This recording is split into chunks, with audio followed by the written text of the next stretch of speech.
Okay, so we're working with the same schema again, right?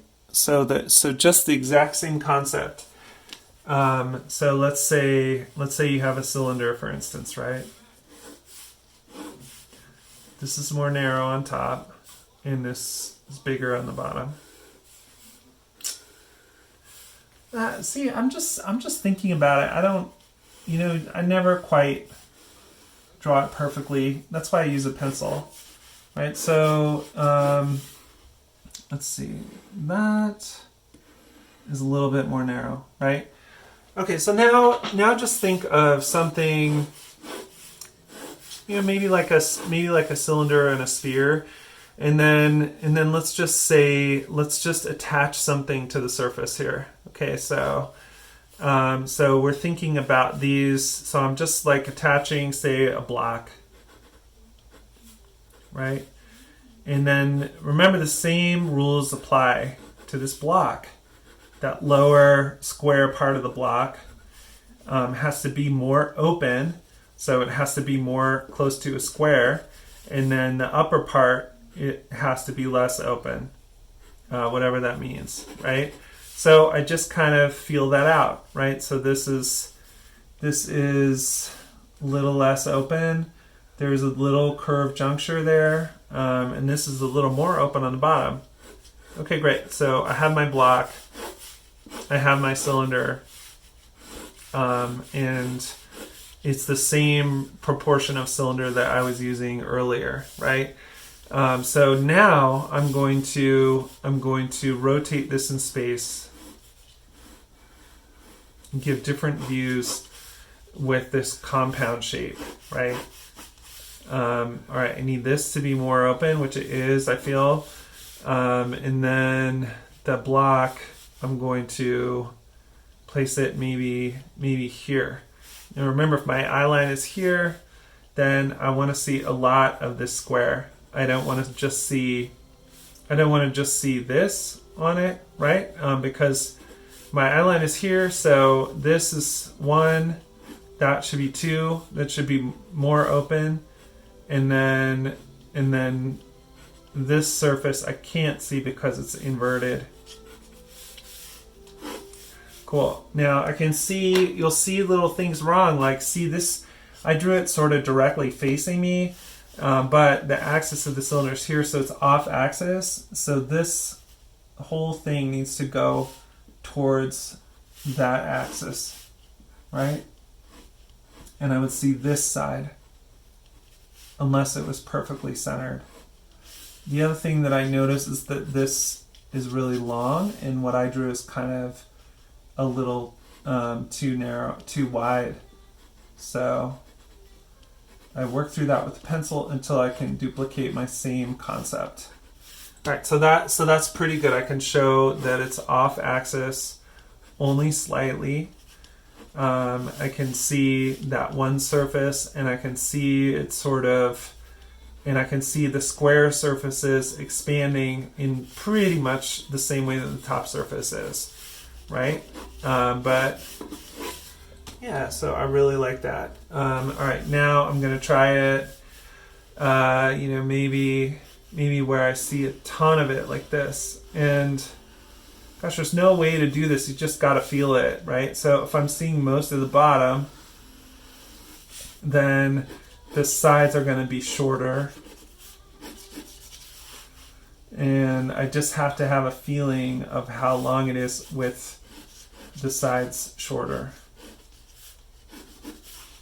My feeling is kind of like that. Kind of like that, yeah.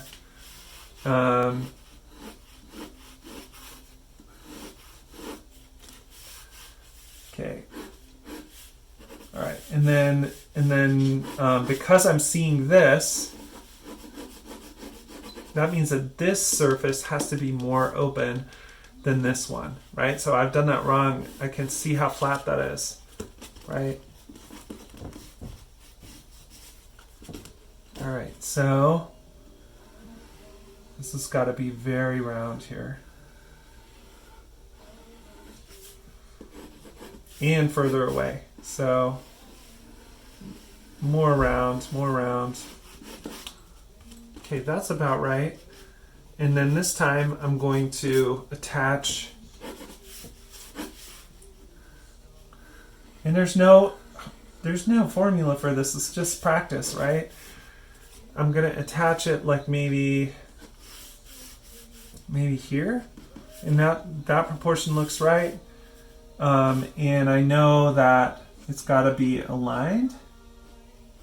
And see how it's going at a slant? See, that doesn't look right.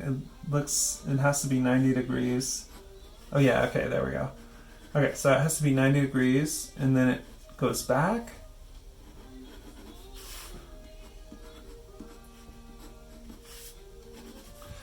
Cool. Now, when I look at it, the whole thing looks too thick, and that's making it look too short.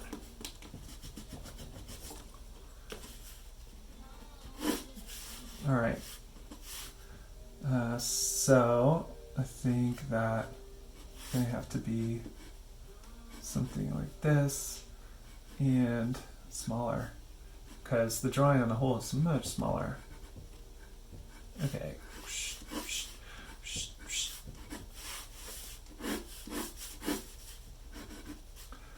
And so all of this stuff is like just your gut feeling, right? So see, I feel like I'm seeing too much of that surface.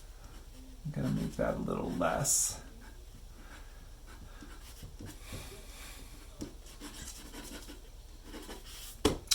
That I like.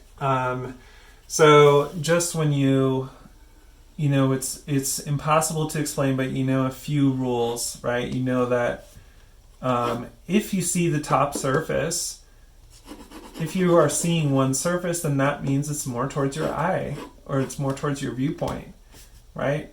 So then it follows that something further away from your viewpoint, if you're drawing a cylinder, is going to be rounder, right?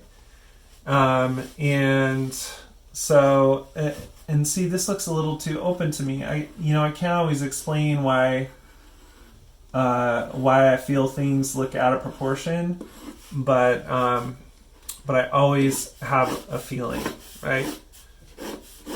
Now this is kind of a nothing, but it could really help you when it comes to drawing a face, because a head is just basically a cylinder, a cylinder with kind of this geometric element for the nose.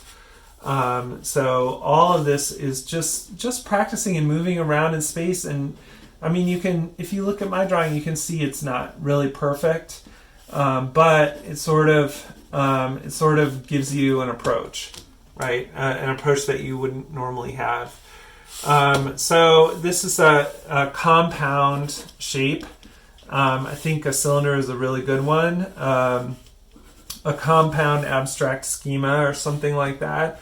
And so I'd like you to try a few of these. Come up with a different one. Come up with a few, like a cylinder. Okay, what about a cylinder with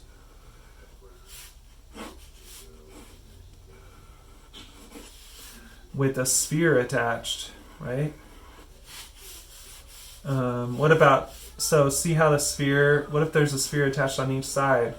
So if you're seeing most of this sphere, then it means it's off axis for the other one. So that to me would mean that this sphere, so see, if you get to see more of this one, then that means that the second sphere is behind the curve of the cylinder, right?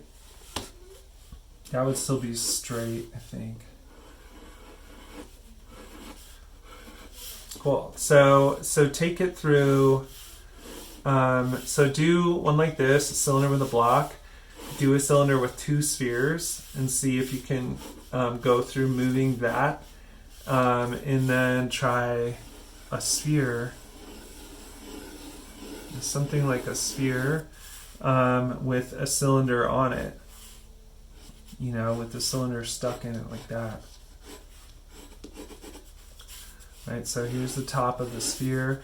If we're seeing the top of the cylinder, then so this circle must be more of a circle at the base than this one. This must be more of a circle than both of them, right? And when we move that around and do the obvious ones, you know, struggle with it. Like, so this is an obvious one.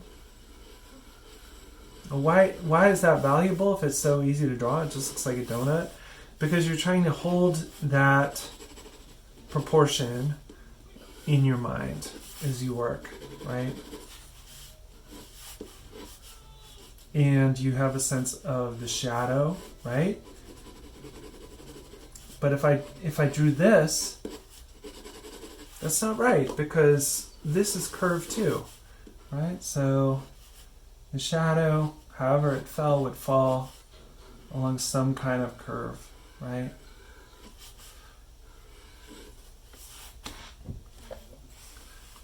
You can have this same shadow here.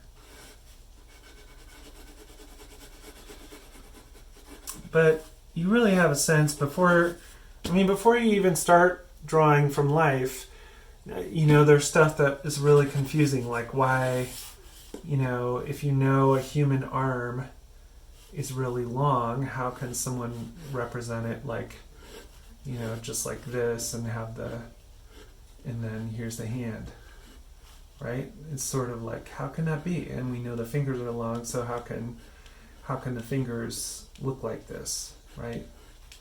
Immediately, it's almost impossible to draw this. It's totally accurate if you're, you know, that's kind of the shoulder, that's kind of the arm.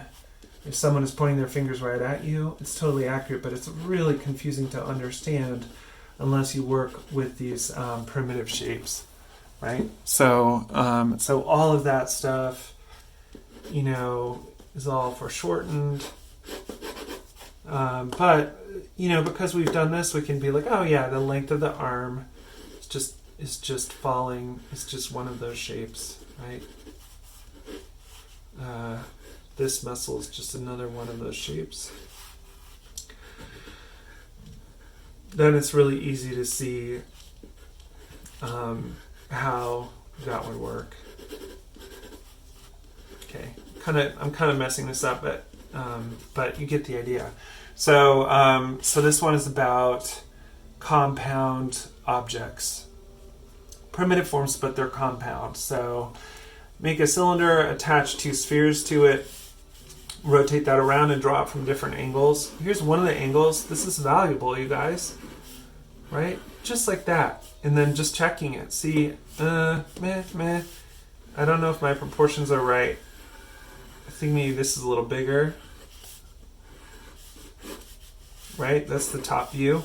And then here's the interesting thing. This, in your vision, would probably overhang these spheres, right? So like that. So you probably would see this edge, you know, where the shadow goes. Cool.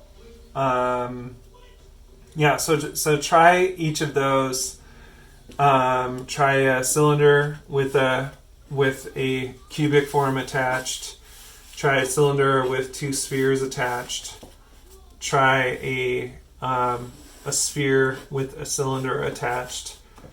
Try to rotate them around and give me a whole bunch of different views.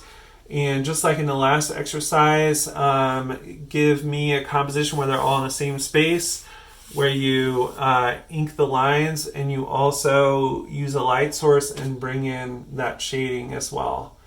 So on Blackboard, everything is always going to have multiple uploads. So for me, like I ran out of room on this page, and then I'm going to go to the other page for my ink one. And this, by the way, this paper is really nice and expensive, this Bristol. So I'm just using the back of another page that I've done. So you do want to be using Bristol, but if you go back to my supply list and you'll see that you get just a ream of cardstock for a printer. So that's the only reason I'm using this, is because it fits my video frame a little better. But you are going to run out of, you're definitely going to run out of paper if you're using your Bristol every single time. So that's the other thing, is to be using cardstock, not Bristol.